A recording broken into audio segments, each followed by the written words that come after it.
Ich finde jetzt nicht, dass ich ein sehr spiritueller Mensch bin. Hannes Jakob ist Energietherapeut. Er hat eine feinstoffliche Heilmethode entwickelt.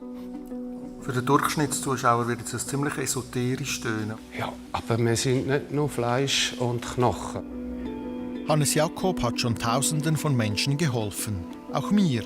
Er hat meine Pollenallergie verschwinden lassen. Ganz erstaunlich. Erstaunlich. Ja, ganz erstaunlich.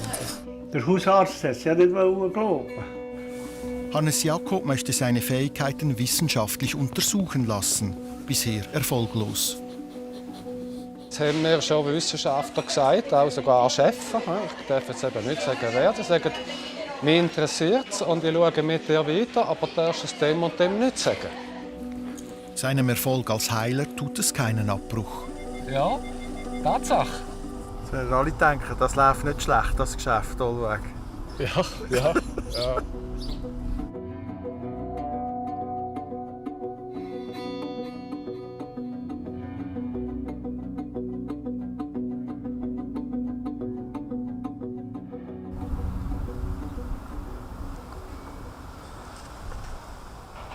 Extraktion von pathologischer Information, kurz EPI.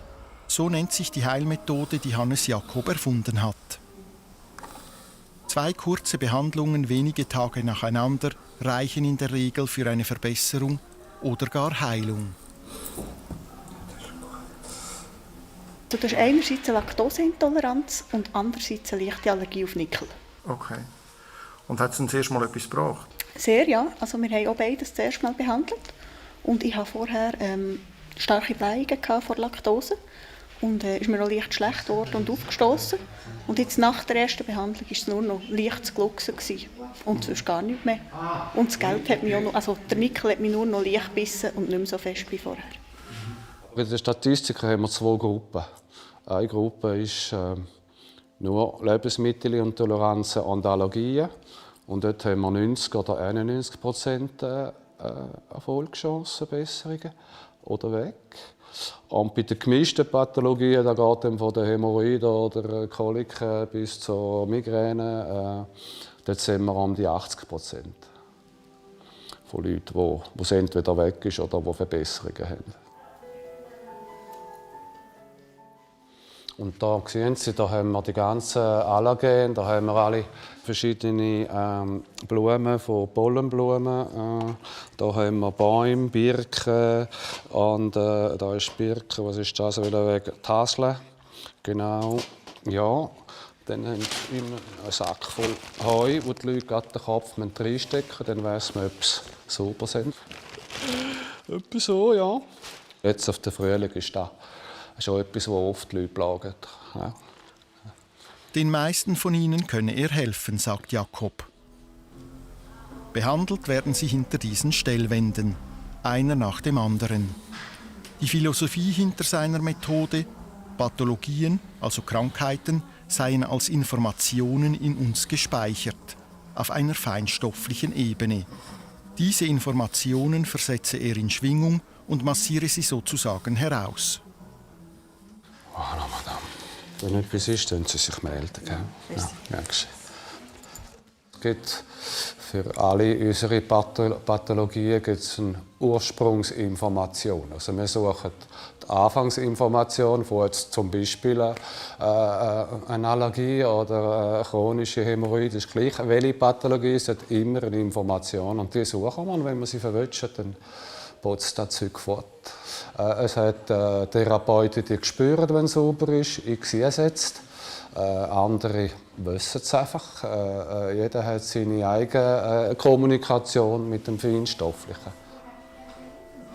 Eine Ärztin arbeitet mit in Jakobs kleinem Team. Schulmedizinische Offenheit gegenüber seiner Methode ist selten. Desinteresse bis Ablehnung die Regel.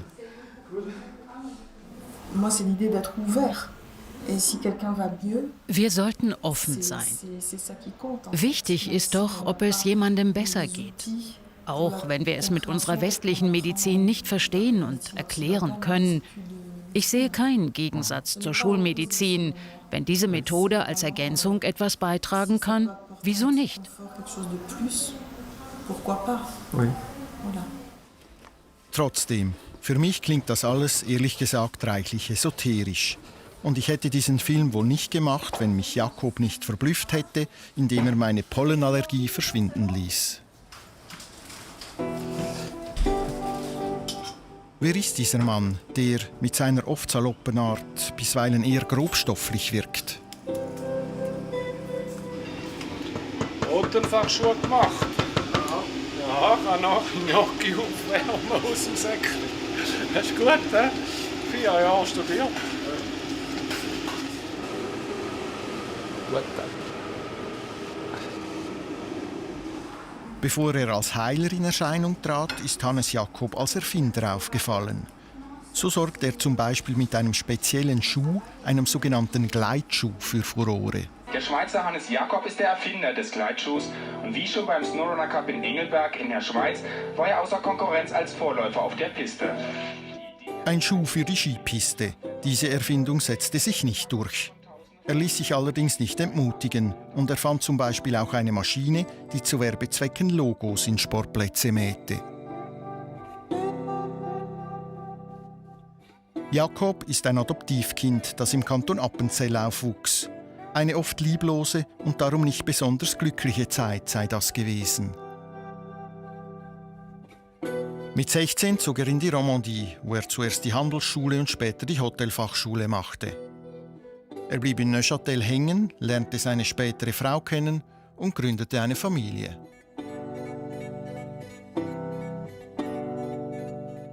Hannes Jakob machte diverse mediale und sensitive Ausbildungen. Er arbeitete als Medium und entwickelte eine Heilmethode, mit der er nun aus der Esoterik-Ecke raus möchte.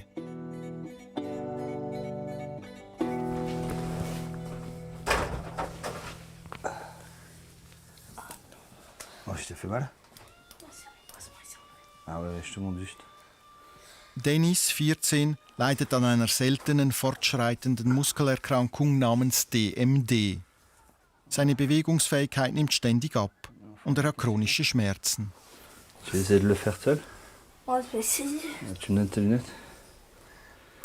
Die Schulmedizin machte der Familie keine Hoffnungen. Es werde alles immer schlimmer. Alltägliche Dinge wie sein T-Shirt selbst ausziehen, das konnte er nicht mehr. Jetzt geht es langsam wieder.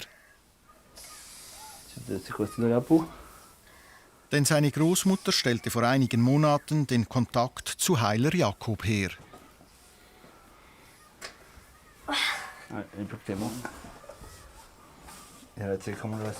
Oui, après je vais le monter. 2 Behandlungen kosten normalerweise 230 Franken, jede weitere 68. Aber zu Dennis geht er gratis, denn die Familie hat wenig Geld. Und der Fall habe sein Interesse geweckt. Er habe herausfinden wollen, ob er hier etwas bewirken könne. Wir stellen fest, dass seine Mobilität nicht schlechter wird, dass sie stabil bleibt. Hier und dort macht er kleine Fortschritte, aber nur sehr kleine.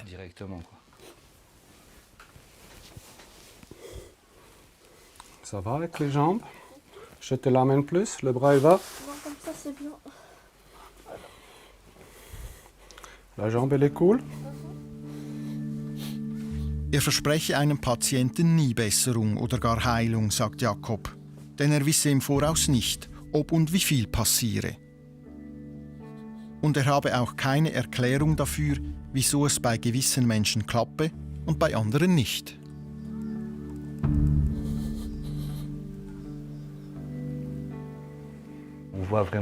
Als er noch nicht behandelt wurde, wurden seine Schmerzen schlimmer. Jetzt geht es ihm besser. Wir führen ein Journal über seine Schmerzen. Da sehen wir, dass sie abnehmen und er sich weniger meldet deswegen.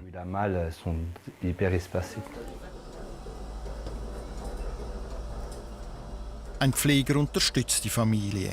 Wenn Dennis es möchte, geht er mit ihm nach draußen. Ein bisschen an die frische Luft. Hier hat er einen elektrischen Rollstuhl, mit dem er ein paar Runden drehen kann, wenn ihm danach ist.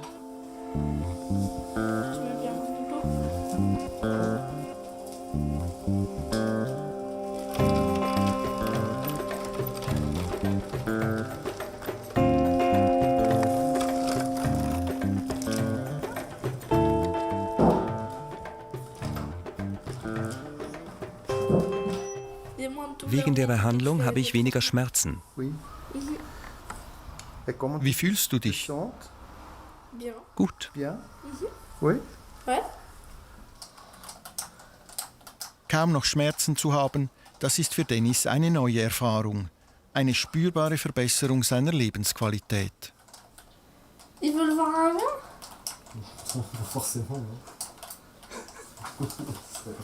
Ich bin nicht Neurologe, ich weiß nicht, wie sich das entwickelt. Offiziell soll es sich abwärts entwickeln. Jetzt haben wir in diesem Jahr schon mal eine Stagnation angebracht. Das ist schon mal sehr, sehr cool. T'es d'accord? C'est pas là déjà. Hannes Jakob hat ein großes Ziel. Er möchte in Austausch mit der Wissenschaft kommen. Er möchte unabhängig untersuchen lassen, was da alles an größeren und kleineren Wundern passiert. Aber die Wissenschaft zeigt ihm die kalte Schulter. Das Krebs ist, finde ich, noch gesund, wenn man es anschaut und dann darüber richten. Es hat einen Haufen Vorurteile, die sind zum Teil eben auch berechtigt, weil was da in dieser Esoterik-Landschaft alles verzapft wird, da muss man sich nicht wundern. Also wirklich. Und das andere ist, halt leider, es haben mir schon Wissenschaftler gesagt, auch sogar Chefs, ich darf jetzt eben nicht sagen, wer, die sagen, mich interessiert es und ich schaue mit dir weiter, aber du darfst es dem und dem nicht sagen. Und das ist jetzt halt noch, und das ist eine Frage von der Zeit, glaube ich, wirklich. Und auch, wissen Sie, es ist ja auch der Patient, der das Ganze verlagert. Je mehr Patienten das solche Hilfe suchen, nicht invasive, die Medizin kommt dann schon langsam hinten rein. 2017 arbeitete Jakob mit einem französischen Arzt an einer Studie mit 80 Patienten.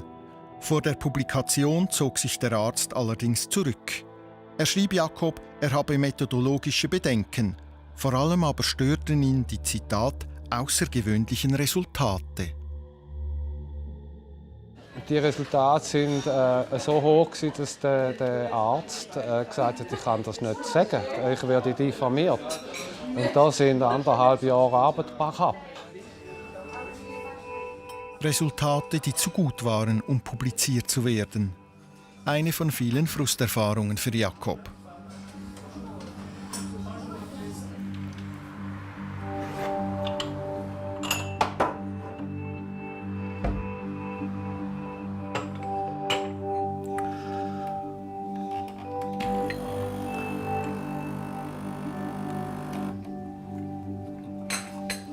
Er hätte mir jetzt helfen mit dem Zucker. Ah ja, Sie haben Zucker. Ja. Und jetzt ist es besser? Wie? Jetzt ist es besser? Ja, sehr gut. Sehr gut? Ja. Der Hausarzt hat es ja nicht glauben. Ah ja? Ja, sicher. Sicher? Ja, ich bin mir heute froh. Andreas Lüthi wurde behandelt, als er seine Frau zu Hannes Jakob begleitete und nebenbei auch von seinem Leiden erzählte. Die eigentliche Patientin ist allerdings sie, die an multipler Sklerose leidet. Es geht mir einfach viel besser, wenn ich beim Herrn Jakob war und kann auch ein bisschen besser laufen. Es ist mir wichtig, dass ich noch ein bisschen mobil bleibe. Haben Sie das auch schon erzählt? In so einem Bekanntenkreis? Dass Ja, Sie dort hingehen? Ja, ja. Ja, ja. Wie reagieren denn die Leute auf das? Ja. Ja. Eigentlich nicht so. Ja, man hat doch einfach das Gefühl, ja. Wir glauben an solches Zeug, oder? Aber die Ärzte haben ja nicht viel auf solche Leute. Aha. Das war ein bisschen zu Speck, das Ganze. Aber jetzt ist gut, ne?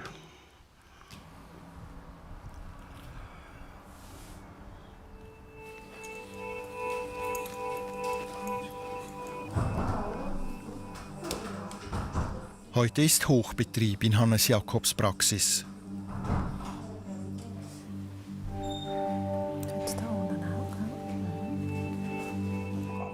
Er hat hat eine Handvoll Schüler ausgebildet, die heute ihre Prüfungen ablegen.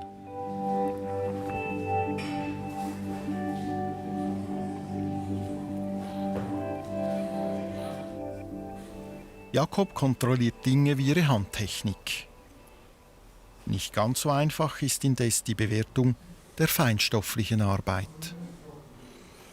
Der Behandlungserfolg an sich, wie können Sie den kontrollieren? Also, wir haben ja die Anamnese, aber wir dürfen das nicht werten, weil ich habe ja auch nicht überall 100%. Also, ein Schüler kann jetzt Pech haben und im Prinzip 3-mal jemanden haben, der nicht funktioniert und die anderen haben dafür alle gute. Also das ist nicht fair, weil ich habe ja auch noch bei der gekreuzten Pathologie habe ich auch nur 80%, es ist auch viel, aber es sind 80% und nicht 100. Und im Durchschnitt mit Allergie und Lebensmittelintoleranz haben wir einen Durchschnitt von 90. Also dort ist auch 1 auf 10, was halt reicht, der noch reagiert. Und darum darf ich das Resultat nicht werten.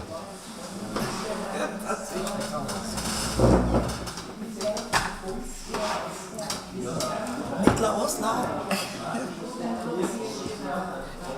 Beste da.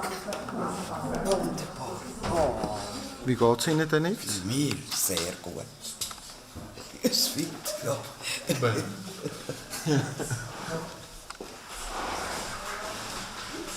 Ganz erstaunlich. Erstaunlich? Ja, ganz erstaunlich. Okay. Wirklich. Tiefer Schnuff. Ich hatte so Schmerzen und jetzt wirklich super. Ich freue mich. Ich helfe dir noch schnell runter. Ja, danke vielmals. Wird alles Gute? Danke vielmals.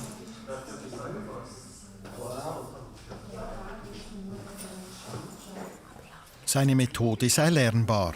Das ist Hannes Jakob wichtig.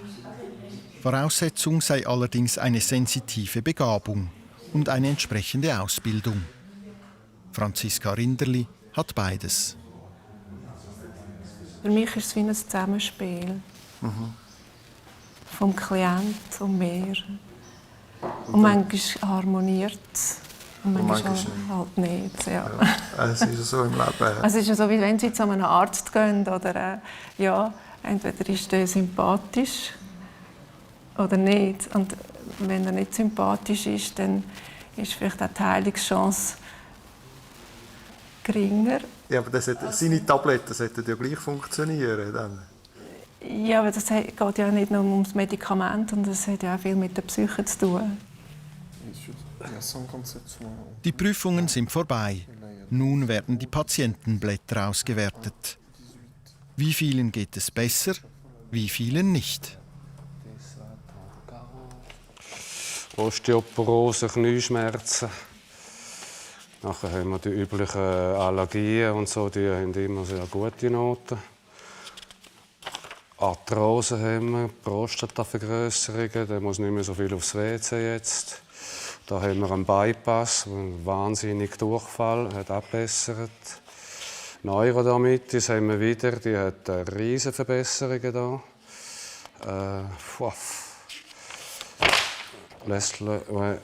Wieder Arthrose, Migräne hat nicht geklappt. Was haben wir da gehabt? Knorpel im Hang, hat keine Knorpelmasse mehr, das ist nicht gegangen. Da ist eine Arthrose nicht gegangen, ist selten. Haselnusspollenallergie ist auch gut. Nein, das ist super cool. Voilà, no, also da kann ich gerne schimpfen. kann nicht schimpfen. Das sind jetzt Momentaufnahmen, oder? Also vielleicht kommt ja das zurück? Ja, vielleicht. Aber sicher nicht bei allen, bei den wenigsten. Da, wo wir da für den Arzt haben müssen, 4 Monate später noch mal die ganze Umfrage starten. Da ist von 96% auf 94% runter. Aha, also nach 3 Monaten? 4 Monate. Nach 4 Monaten, ja. 3 waren verlangt, um das Placebo auszuschliessen. Da haben wir 4 gemacht. Ja. Ja. Also nicht viel geändert? Nein. Ja. Alle Daten der Prüflinge werden statistisch erfasst und ausgewertet. 21% hat es nicht geklappt. 30% haben kleine Verbesserungen, 32% haben grosse Verbesserungen und 18% ist es ganz weg. 35 Schülerinnen und Schüler hat er schon in seiner EPI-Methode ausgebildet. Und das soll nur der Anfang sein. Danke fürs Mitmachen. Alles Gute, hä? Ja, danke. Wieder aufgeben. Ja, au revoir, les filles. Das Zertifikat kommen drüber. Ja, sehr gerne. Ja, okay, cool. Ja, Tatsache. Ja. Von der Praxis geht es weiter zum Sport. Und zwar in einem nagelneuen Mercedes. Sollen alle denken, das läuft nicht schlecht, das Geschäft allweg. Ja.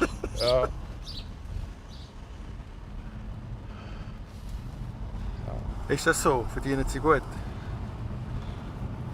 Gut, ich weiss nicht, was ist gut. Aber was haben wir, glaube ich, letztes Jahr ist um die 120'000 aufs Jahr, glaube ich. Haben Sie verdient? Ja, brutto, aber ja. Ja, das geht nicht so nah. Ja.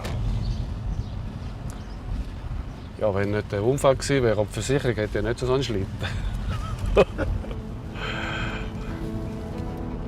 Wir fahren nun in diesem Mercedes durch Neuchâtel, weil seine Partnerin mit dem alten Auto einen Unfall mit Totalschaden hatte. Dass die Versicherung ihm dieses neue Auto als Ersatz zur Verfügung gestellt habe, ist ihm wichtig. Denn ein Heiler im Luxusschlitten, das könnte vielen in den falschen Hals geraten, befürchtet Jakob. Ich erzähle Sie so wenig Mercedes wie möglich, ich sag's Ihnen. Kommt das nicht gut? Nein, es geht nicht durch. Okay. Und ein Heiler, der fährt Velo. Aha. Der darf nicht einen Jaguar haben oder einen Mercedes. So ist unsere... Ja, mais franchement.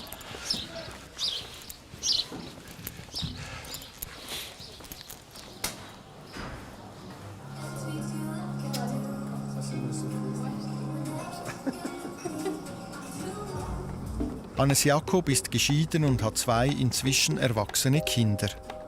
Trotz Trennung sei der Kontakt zu ihnen immer gut und intensiv gewesen, bis heute. Zum Beispiel treiben sie regelmäßig Sport zusammen.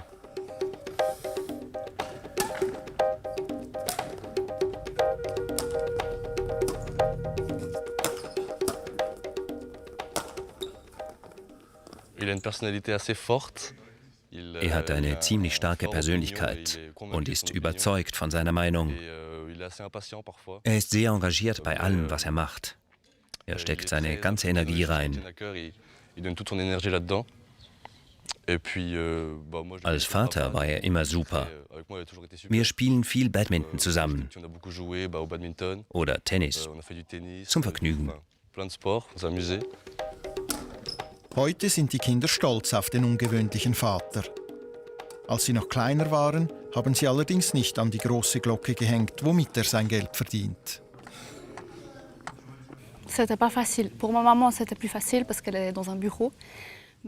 Bei meiner Mutter war es einfacher, weil sie im Büro gearbeitet hat. Aber der Beruf meines Vaters war noch so etwas wie ein Tabu, als ich Kind war.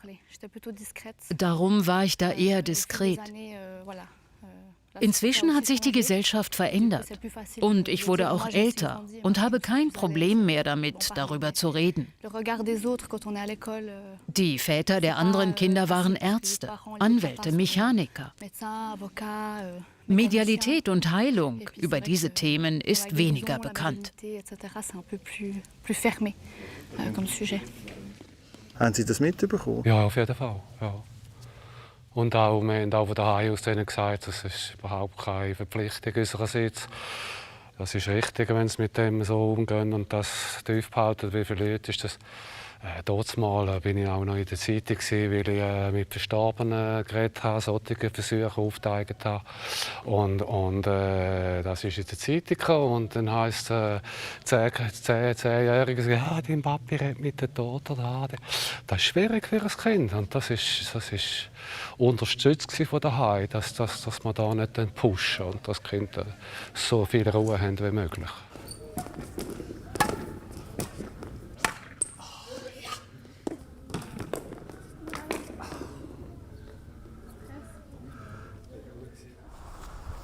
Ein Bauernhof in der Nähe von Neuchâtel.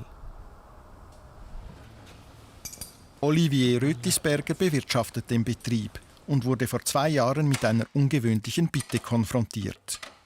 Hannes Jakob suchte einen Partner für ein Experiment. Ein solches Experiment war sehr spannend für mich. Hannes Jakob ist ein interessanter Typ. Und irgendetwas ist dabei auf dem Feld passiert.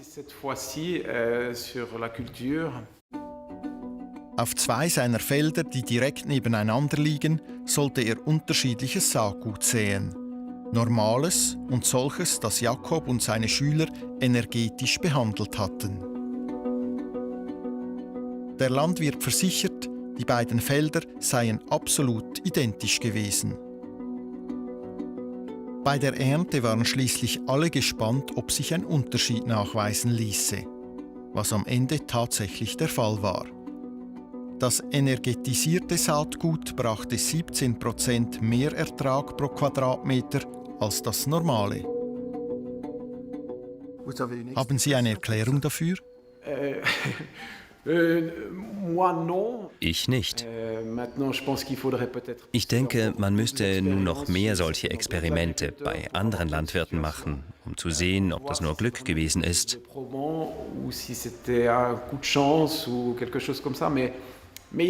Aber hier ist definitiv etwas passiert.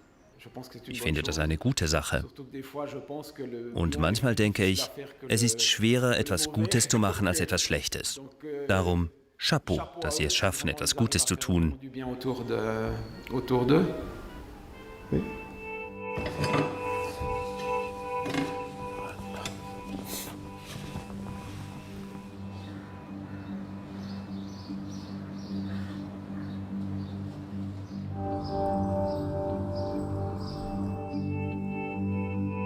Die Lütis reisen alle 4 bis 6 Wochen aus dem Emmental nach Neuchâtel für eine Behandlung. Heute ist es wieder soweit.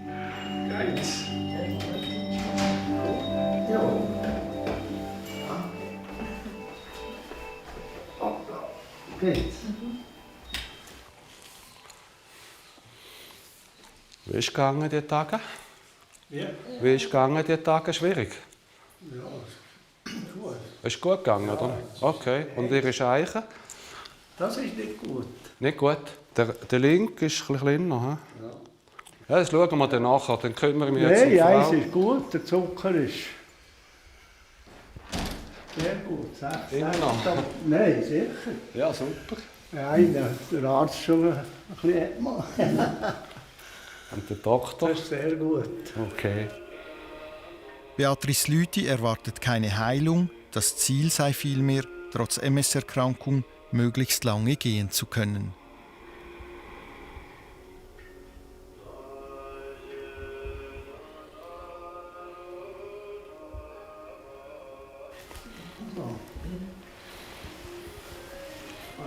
Seine Zuckerwerte seien weiterhin ausgezeichnet, erzählt Andreas Lüthi. Nun hat er allerdings ein neues Problem: geschwollene Füße. Aber der rechte ist also schon schlimmer als der linke. Ja, ja. Der ist runter. Die waren vorher gleich. Der hat schon ein bisschen reagiert, aber noch zu wenig. Der nicht.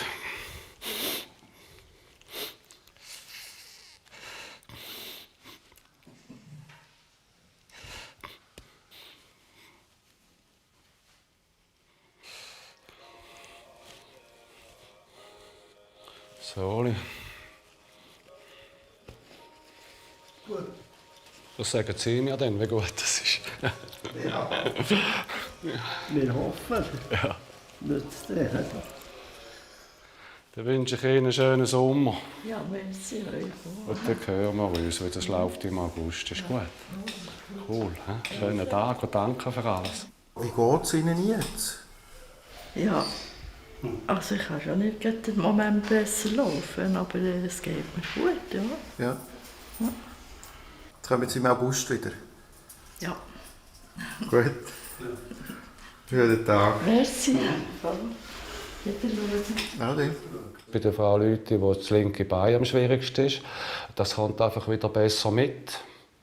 Also der Muskelapparat macht seine Büte besser für eine Zeit lang und dann tut es wieder abklingen. Aber eben so, jetzt ist Ende Juni, August, ja, eben, es ist immer so, auch 4 bis 6 Wochen, wenn sie kommt, dann kommt sie ungefähr durch.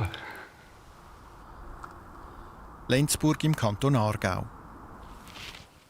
Franziska Rinderli hat ihr Diplom seit bald einem Jahr in der Tasche und ihr Kontakt ist auf Jakobs Webseite aufgeschaltet. Bisher hat sie allerdings noch wenig zu tun als Epitherapeutin. Ihre Massagen, die sie schon vorher angeboten hat, laufen weit besser. Wir sind da vielleicht in der Deutschschweiz ein bisschen zuner, aber das ist nicht schlecht. Wir sind vielleicht anders gepolt, wir haben andere Interessen. Oder wir wollen es auch nicht so zeigen, dass man sich interessiert für diese Art Behandlung. Es ist vieles im Hindurch oder im Versteckten. Ja, aber es ist okay. Ich habe aber auch die Erfahrung gemacht, dass die Leute, die gute Erfahrungen gemacht haben in diesem Bereich, dass die das auch weitersagen. Also dass da auch eine Öffnung stattfindet hier in der Umgebung.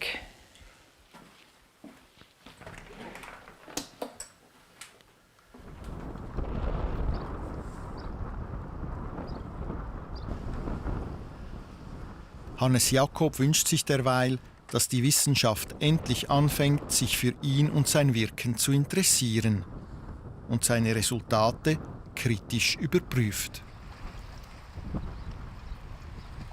Was ist denn Ihre Hoffnung für die Zukunft, für die Methoden, die Sie hier entwickelt haben? Also im besten Fall, wie würde es weitergehen? Partner finden, auch in anderen Ländern zum Beispiel. Weil dass man es lernen kann und dass es funktioniert, das haben wir jetzt mit Tausenden von Patienten demonstriert. Jetzt geht es einfach schon auch um die Kommunikation und schauen, dass andere Leute das auch sehen. Und wenn sie es sehen, die meisten verstehen es. Das sind meine Hoffnungen. Medizin und Kommunikation, die 2 Sachen.